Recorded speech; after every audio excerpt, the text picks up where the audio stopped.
Hello, everyone. It's Glenn, And I'm Mitchell. and we are 5 minutes till launch. Yes. We're going to be talking about Sea of Thieves today.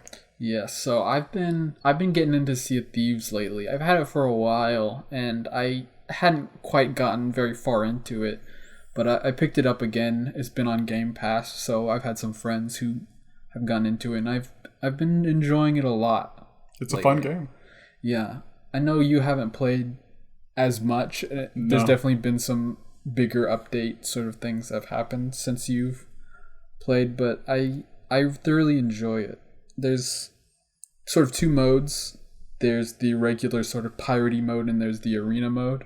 I can talk a little bit about the arena mode first since it's a little shorter, but the arena mode is sort of almost a Guns of Icarus type, or at least that's what it reminds me of the most.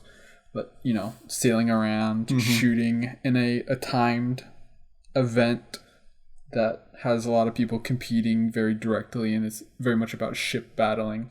Which is control and everything. All these different weird techniques to try to steal treasure from each other. And that's pretty fun. I enjoy that. I haven't got to play a ton of that yet, but I want to play more. But then I probably enjoy more the regular, typical pirate mode. The pirate experience. Yeah, where you're, getting weird clues and traveling off and unveiling treasure and trying to get it back safely.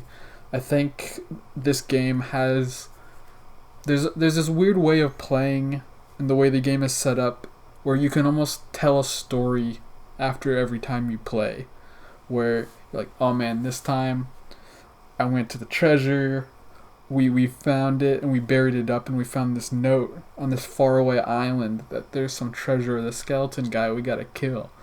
And you start traveling there, and you encounter some ghost ships or a player ship. It becomes this full thing where it feels like a natural progression of things happening that you can make all these decisions on. Right, yeah. It's like every single time the game crafts a very unique experience for you. And that feels really magical. Like this last time, we just crashed into an insane number of enemy ships, and our boat sank, and my teammate and I had to swim a long way to shore to turn in this treasure that wasn't worth very much, but we were just so determined to get it back that it felt amazing to turn in this worthless treasure. But my main complaint with the game has to do with sort of a leveling up system, because there really isn't one. Right, there's no progression or any sort of indicator that you're evolving. Well, there is minor instances of that, and that's where, with the different trading companies and whatnot, you sort of get higher levels the more you work with them or turn in missions and whatnot.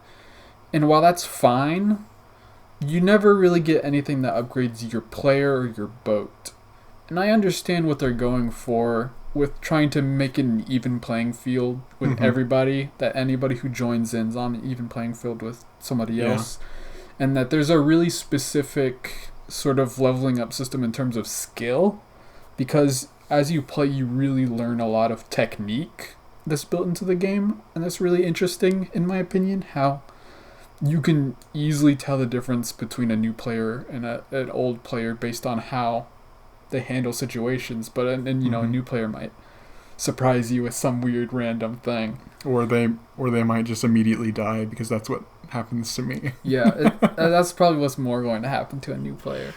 But I think having some kind of upgrade system to your player or your boat would be nice, because an even playing field for everyone isn't very in the spirit of pirates. That's true. I think having that way where, then I understand there's a problem with matchmaking and stuff, but I feel like, it would be simple in that players who have upgraded more just get placed with players who upgraded more. Yeah, it's kind of strange. There's no sort of, there's no ranking, it's kind of odd. Though I will say that at least sort of lends to this sense of adventure, and you never know what's going to happen when you encounter someone. That's true, yeah. You might you might come across some expert player and you have no idea. Either that or it's their first time playing. All right. Well, I guess that's it for this episode, and we'll see you later. Bye.